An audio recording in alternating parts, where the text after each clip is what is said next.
Ibihe byiza nshuti bakunzi b'amakuru ya Biganje TV. Twibutse ko iyi video n'izindi zitandukanye wabikurikira kuri YouTube channel yacu ya Biganje TV.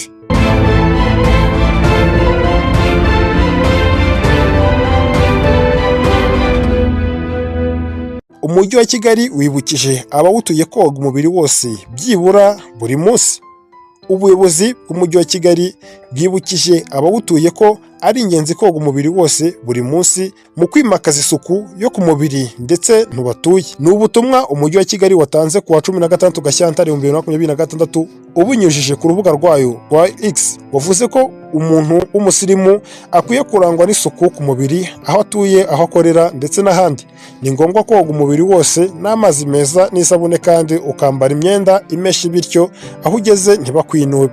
Ubu butumwa bw'umujyi wa Kigali buje mu gihe mu mpera z'umwaka ushize Minisiteri y'Ubuzima yashyize hanze amabwiriza yerekeye isuku n'isukura akubiyemo ingingo zitandukanye z'ibyo abaturarwanda bakwiye kubahiriza, birimo kwiyuhagira umubiri wose nibura buri rimwe ku munsi, gusukura inzara no koza amenyo kabiri ku munsi.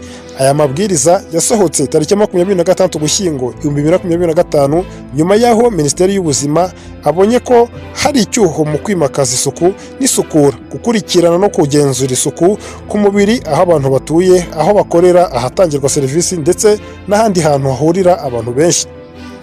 Ku bijyanye n'isuku yo ku mubiri, abaturarwanda basabwa kwiyuhagira umubiri wose nibura rimwe ku munsi, koza amenyo nibura kabiri ku munsi hakoreshejwe uburoso n'umuti w'amenyo, kugira isuku y'umusatsi, kugira isuku y'inzara, gukaraba intoki mbere yo gutegura no gufata amafunguro, mbere yo kugabura no konsa umwana, nyuma yo kuva ku musarani, nyuma yo gutunganya umwana mu gihe yikoreyeho ibikomeye, nyuma yo gukora mu myanda cyangwa igihe cyose intoki zanduye, kwambara imyenda y'imbere ndetse n'iy'inyuma imeshe, kwambara inkweto zifite isuku, kuryama heza kandi hafite isuku. Ngayo nguko iyi ni Biganje TV.